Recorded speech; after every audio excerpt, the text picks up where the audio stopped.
మనసా.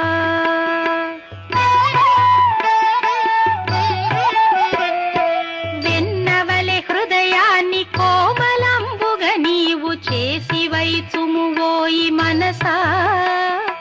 వెన్నవలె హృదయాన్ని కోమలంబుగా నీవు చేసి వైచుమువోయి మనసా. నవనీత చోరుడు అత్తరి హృదయాన తిష్టవేయునువోయి మనసా.